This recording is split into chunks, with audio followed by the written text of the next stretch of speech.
সুপ্রিয় শিক্ষার্থী, আসসালামু আলাইকুম। তো আশা করি সবাই অনেক ভালো আছো। তো আজকে আমরা পড়বো হলো ব্যাকটেরিয়ার জনন সম্পর্কে। তো এর আগে ব্যাকটেরিয়ার গঠন, ব্যাকটেরিয়ার শ্রেণীবিন্যাস, ব্যাকটেরিয়ার পুরো ক্লাসগুলো রেকর্ড করা আছে এবং দেওয়া আছে আর কি। তো ব্যাকটেরিয়ার জনন থেকে যে প্রশ্নগুলো হয়, ইম্পর্টেন্ট যে প্রশ্নগুলো হয় আর কি, সেগুলো আমরা আজকে আলোচনা করব।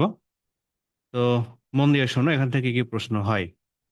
তো দেখো, ব্যাকটেরিয়ার জনন থেকে আমরা প্রথমে দেখব হলো ব্যাকটেরিয়ার জনন কয় ধরনের, এটা আমরা আগে দেখি। ঠিক আছে? তো ব্যাকটেরিয়ার জনন হয় হলো তোমার কয়েক ধরনের। তো দেখো, ফার্স্ট হলো অযৌন জনন। ব্যাকটেরিয়া অযৌন জনন বলতে বোঝাবো গ্যামেটের মিলন ছাড়া যে জনন হয় তার নামই হলো অযৌন জনন। যৌন জনন, গ্যামেটের মিলনে যে জনন হয় তাকে বলা হয় যৌন জনন। তো সত্যিকার অর্থে ব্যাকটেরিয়াতে কোনো আহ যৌন জনন দেখা যায় না।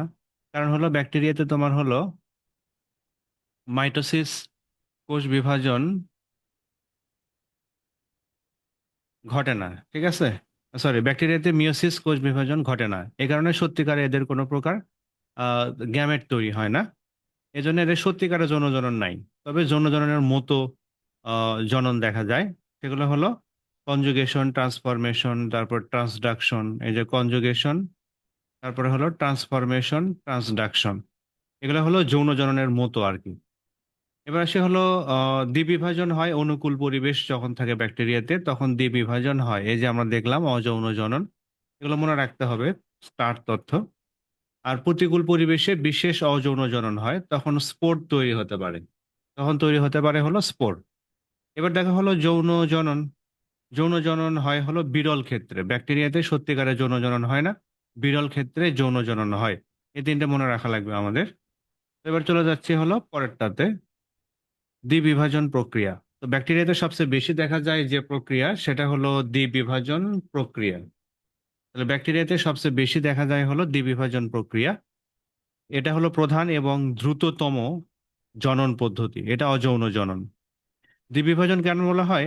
এখানে একটা ব্যাকটেরিয়া থেকে সমান দুই ভাগে ভাগ হয়ে দুইটা ব্যাকটেরিয়া তৈরি হয় মাঝখান দিয়ে, এজন্য বলা হয় দ্বিবিভাজন। তো এবার খেয়াল করো, এক নম্বর, ডিএনএ কোষের দুই প্রান্তে যায় ও প্লাজমা মেমব্রেনে যুক্ত হয়। তো দ্বিবিভাজনের প্রথমে ডিএনএ কোষের দুই প্রান্তে যায় এবং প্লাজমা মেমব্রেনে যুক্ত হয়। প্লাজমা মেমব্রেনের সঙ্গে যুক্ত অবস্থায় ডিএনএর প্রতিলিপন ঘটে মানে রেপ্লিকেশন ঘটে আর কি। তারপর হলো কোষ লম্বায় বৃদ্ধি পায়, মাঝখানে প্রাচীর ও ঝিল্লির বৃদ্ধি ঘটে, মানে কোষ প্রাচীর এবং কোষ ঝিল্লি বৃদ্ধি ঘটে, মাঝখান থেকে দুই দিকে বৃদ্ধি প্রাপ্ত হয়। তারপরে হলো ডিএনএ রেপ্লিকা দুইটি দুই দিকে পৃথক হয়ে যায়।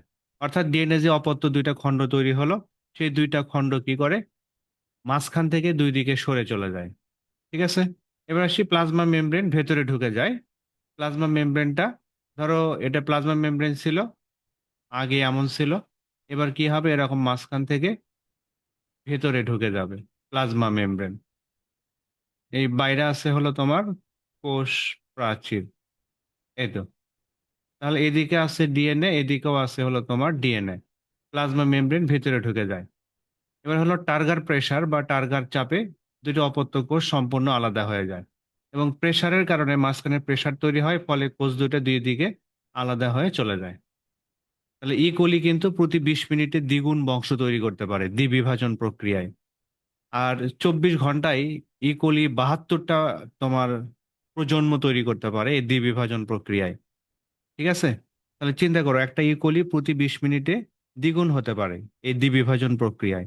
পাশাপাশি 24 ঘন্টার মধ্যে ই কোলি ব্যাকটেরিয়া তাদের হলো তোমার 72টা জেনারেশন তৈরি করতে পারে। কিন্তু সত্যিকারে এতগুলো জেনারেশন তৈরি হয় না, কারণ বেশি পরিমাণে জন্ম দিলে তাদের খাবারের অভাব হবে, তখন তাদের আস্তে আস্তে আবার ধ্বংস হওয়া শুরু হয়। ঠিক আছে? তাহলে দ্বিবিভাজনটা আমরা এখানে সঠিক বেসিকটা দেখলাম আমরা, এখন আমরা দেখি হলো পুরোপুরি ছবি দেখে দেখে। তাহলে দ্বিবিভাজন থেকে এমসিকিউ কিগুলো আসে এখান থেকে আমরা দেখতে পাবো। তো দেখো, প্রথম হলো ডিএনএ প্লাজমা মেমব্রেনের সাথে যুক্ত হবে ফার্স্ট। রেপ্লিকেশন, এই দ্বিবিভাজনের শুরুতে ব্যাকটেরিয়ার ডিএনএ বা ক্রোমোসোম বা নিউক্লিওয়েড এই প্লাজমা মেমব্রেনের সঙ্গে যুক্ত হবে। হলো, হওয়ার পর এবার কোষ প্রাচীর এবং কোষ ঝিল্লি, কোষ প্রাচীর এবং কোষ ঝিল্লি, এই যে মাঝখান থেকে দুই দিকে বৃদ্ধি পায়। এটা মনে রাখা লাগবে। কোষ ঝিল্লির বৃদ্ধি ঘটে মাঝখান থেকে দুই দিকে। তো যখন মাঝখান থেকে দুই দিকে বৃদ্ধি পাবে, তখন স্বভাবতই ডিএনএ কি হবে, মাঝখান থেকে এরকম দুই দিকে সরে যাবে। মাঝখান থেকে দুই দিকে ডিএনএ গুলো সরে যাবে। ঠিক আছে? তাহলে দুই দিকে সরে গেল, তাহলে ডিএনএ রেপ্লিকেশন হয়ে গেল। ডিএনএ রেপ্লিকেশন হলো এবং দুই দিকে সরে গেল। তাহলে আমরা বলবো যে ডিএনএ সংযুক্ত হয় কার সাথে? ব্যাকটেরিয়ার দ্বিবিভাজন প্রক্রিয়ার সময় কোষ ঝিল্লির সাথে। ওকে।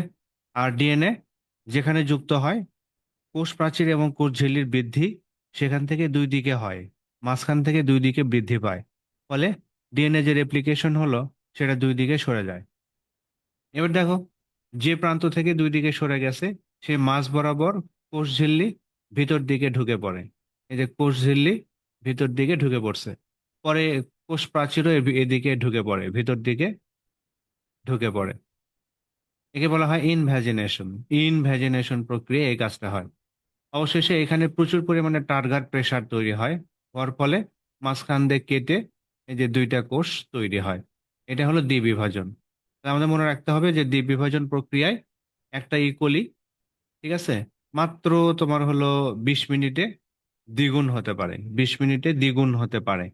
আর 72 ঘন্টার মধ্যে, সরি, 24 ঘন্টার মধ্যে এরা 72টি প্রজন্ম তৈরি করতে পারে দ্বিবিভাজন প্রক্রিয়ায়। ওকে।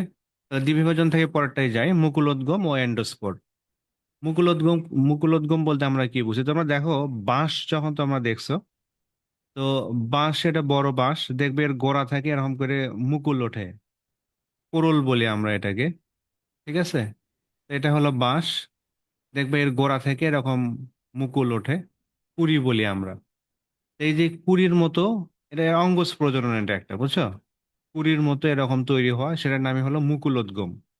তাহলে মাতৃকোষ থেকে কুড়ি বের হয়, ঠিক আছে, সেটাকে আমরা বলি হলো মুকুলোদ্গম। তাহলে এমসিকিউ থাকবে যে ব্যাকটেরিয়ার মুকুলোদ্গমের মাধ্যমে কি বের হয়? কুড়ি বের হয়। ওকে। এবার আসি হলো নিউক্লিওয়েড দুভাগে বিভক্ত হয়ে যায়।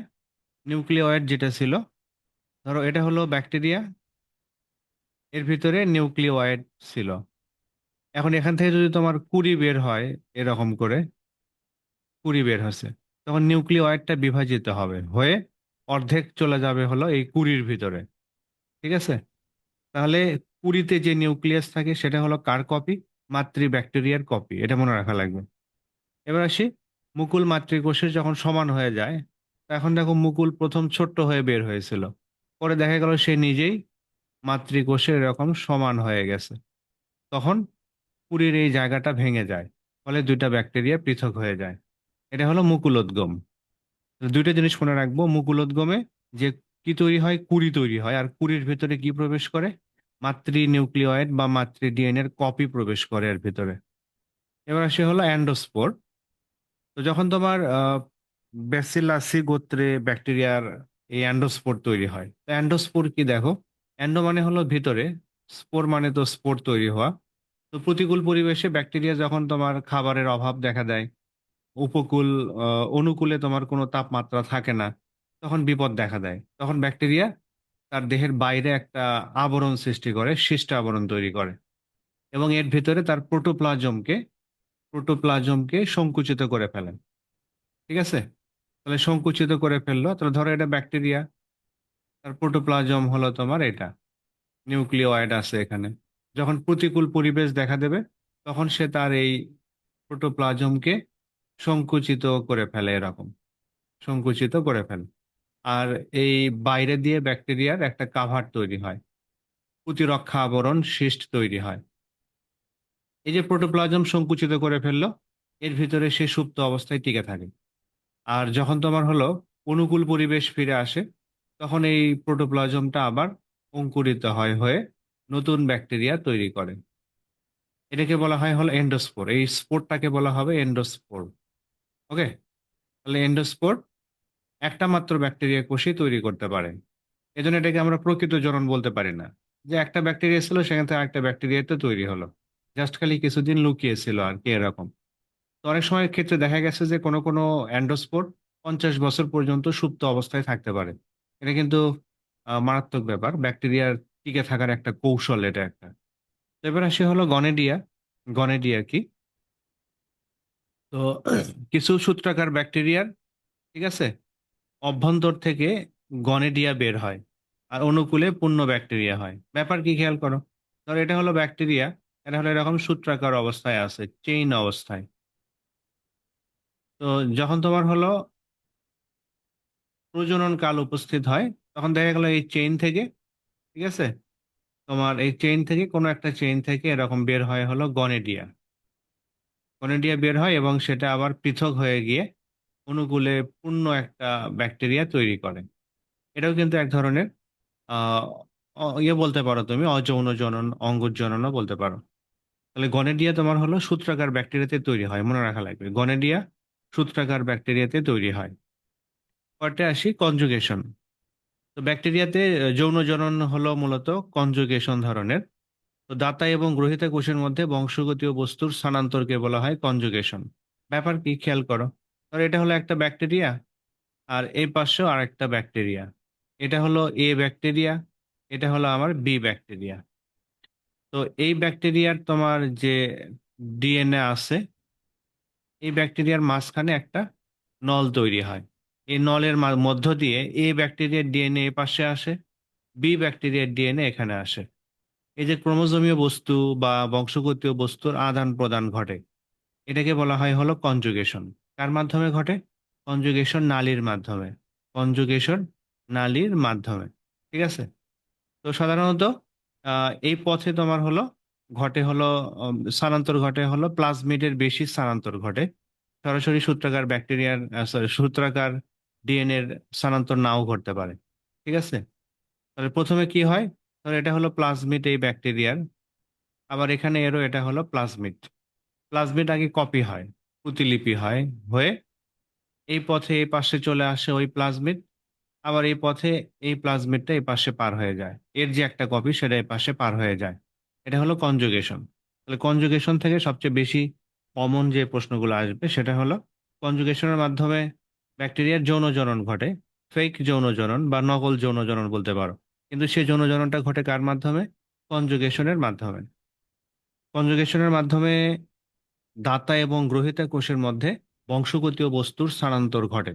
বস্তুর স্থানান্তর ঘটে সচরাচর বংশগতীয় বস্তুর মধ্যে হলো তোমার প্লাজমিডের স্থানান্তর বেশি ঘটে।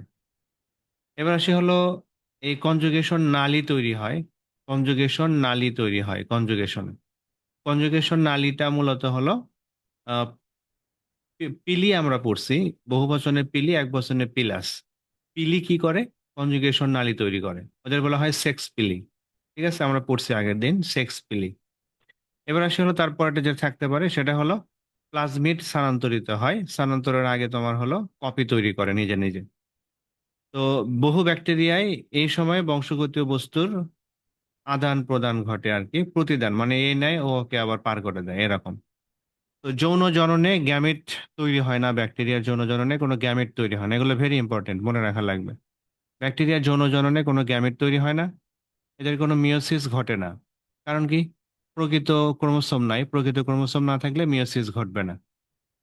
এবার আসি হলো প্রকৃত নিউক্লিয়াসও নাই এদের, প্রকৃত নিউক্লিয়াস নাই, এই জন্য এদের মিওসিস ঘটে না। ডিপ্লয়েড জাইগোট নেই, এটি পরোক্ষ যৌন জনন ব্যাকটেরিয়ার। এদের ডিপ্লয়েড জাইগোট তৈরি হয় না, কারণ এদের তো তোমার গ্যামেটই তৈরি হচ্ছে না, তাহলে জাইগোট তৈরি হওয়ার প্রশ্নই আসে না। মনে রাখা লাগবে, এই তিনটে ভেরি ইম্পর্টেন্ট। এটি হলো পরোক্ষ যৌন জনন, সত্যিকারের যৌন জনন এটা কিন্তু নয়। এবার আসি হলো তারপরটাই ট্রান্সফরমেশন ও ট্রান্সডাকশন। ট্রান্সফরমেশন আর ট্রান্সডাকশন বলতে আমরা কি বোঝাই, তো খুব ভালো করে খেয়াল করো ট্রান্সফরমেশন কি। অনেক সময় মৃত ব্যাকটেরিয়া কি করে, তোমার জীবন্ত মৃত ব্যাকটেরিয়ার ডিএনএ জীবন্ত ব্যাকটেরিয়ার কোষে প্রবেশ করে, ঠিক আছে। এটাকে তোমার বলা হয় হলো ট্রান্সফরমেশন। তাহলে মৃত ব্যাকটেরিয়ার ডিএনএ যখন জীবিত ব্যাকটেরিয়ার ডিএনএ তে কোষে প্রবেশ করে তখন তাকে বলা হয় ট্রান্সফরমেশন। তাহলে ধরো এই ব্যাকটেরিয়া এটা হলো তোমার ডেড, মৃত, এর বংশগতীয় বস্তু এটা, এর সঙ্গে তোমার যুক্ত হলো একটা জীবন্ত ব্যাকটেরিয়া, লিভিং ব্যাকটেরিয়া। তখন এই ব্যাকটেরিয়া থেকে ডিএনএ, এই কনজুগেশন নালী এখানেও থাকে, তো এর দেহে ট্রান্সফার হয়ে গেল, তখন আমরা এটাকে বলবো ট্রান্সফরমেশন। ওকে। তো এটা তোমার হলো আবিষ্কার করছে হলো ফ্রেডরিক গ্রিফিথ। ফ্রেডরিক গ্রিফিথ এটা আবিষ্কার করেন। ডিএনএ ট্রান্সফর্মিং এজেন্ট প্রমাণ করে অ্যারে এটল। তো এটা অত আমার দরকার নাই, খালি দুটো মনে রাখলেই হবে যে মৃত ব্যাকটেরিয়ার ডিএনএ জীবিত ব্যাকটেরিয়া কোষে স্থানান্তর হওয়াকে বলা হয় ট্রান্সফরমেশন। এটা আবিষ্কার করছে বিজ্ঞানী ফ্রেডরিক গ্রিফিথ। গ্রিফিথ। এবার হলো ট্রান্সডাকশন। যখন ফাজ ভাইরাস, ব্যাকটেরিওফাজ আর কি, ব্যাকটেরিওফাজ যখন একটা ব্যাকটেরিয়ার ডিএনএ অন্য ব্যাকটেরিয়াতে পার করে দেয়, স্থানান্তর করে, তখন তাকে আমরা বলি হলো ট্রান্সডাকশন। ফাজ ভাইরাসের দ্বারা যদি এক ব্যাকটেরিয়ার ডিএনএ অন্য ব্যাকটেরিয়াতে স্থানান্তরিত হয়, তখন তাকে বলা হয় ট্রান্সডাকশন। ক্লিয়ার? এটা আবিষ্কার করছে হলো লেডারবার্গ ও টটাম। লেডারবার্গ ও টটাম, এটা মনে রাখা লাগবে। তাহলে এখন খেয়াল করো মোটামুটি। প্রথম হলো কনজুগেশন। তাহলে কনজুগেশন হলো সরাসরি সংযুক্ত হয় নালী পথে। ট্রান্সফরমেশন, মৃত ডিএনএ, মৃত ব্যাকটেরিয়ার ডিএনএ জীবিত ব্যাকটেরিয়াতে স্থানান্তর হয়, গেল। ট্রান্সডাকশন, ফাজ ভাইরাস কি করে, একটা ব্যাকটেরিয়া থেকে ডিএনএ নিয়ে অন্য একটা ব্যাকটেরিয়াতে স্থানান্তর করে, এটাকে বলা হয় ট্রান্সডাকশন। এটাকে বলা হবে ট্রান্সডাকশন। এই তিনটা মনে রাখা লাগবে, বেশ কমন এটা, ঠিক আছে? তুলনাটা মনে রাখতে হবে। তাহলে মৃত দেহ থেকে কোনো কিছু নেওয়া হলো ট্রান্সফরমেশন, মৃত্যু থেকে জীবন্ত হচ্ছে ট্রান্সফরমেশন। আর ট্রান্সডাকশন কন্ডাক্ট করে, ফার্স্ট ভাইরাসের দ্বারা, বাহকের দ্বারা সে কি করে, কন্ডাক্ট করে। এজন্য বলা হচ্ছে ট্রান্সডাকশন। কনজুগেশন কি? সরাসরি নল দিয়ে পানি দেওয়া, এটা হলো তোমার কনজুগেশন। তাহলে ঠিক আছে, আমরা এটা পারবো। তো ব্যাকটেরিয়ার ইয়েগুলো খুবই ইম্পর্টেন্ট। এখন এখান থেকে সবচেয়ে কমন যেগুলো এমসিকিউ ইয়ে হতে পারে, তো দেখো, প্রধান প্রজনন পদ্ধতি হলো ব্যাকটেরিয়ার বাইনারি ফিশন বা দ্বিবিভাজন। কোলি দ্বিগুণ হয় কতক্ষণে? প্রতি 20 মিনিটে দ্বিবিভাজনের মাধ্যমে দ্বিগুণ হতে পারে। ট্রান্সডাকশনে বাহক হিসেবে কাজ করে, কন্ডাক্ট করে হলো ফাজ ভাইরাস। গনেডিয়া উৎপন্ন করে হলো সূত্রাকার ব্যাকটেরিয়া। সূত্রাকার ব্যাকটেরিয়া। দ্বিবিভাজন হলো কোন জনন? অযৌন জনন, আমরা জানি। কনজুগেশন আবিষ্কার করছে ল্যাডারবার্গ আর হলো টটাম। ল্যাডারবার্গ, টটাম আবিষ্কার করছে। এবার আসি অ্যান্ডোস্পোর কোন গোত্রে তৈরি হচ্ছে? ব্যাসিলাসি গোত্রে অ্যান্ডোস্পোর তৈরি হয়।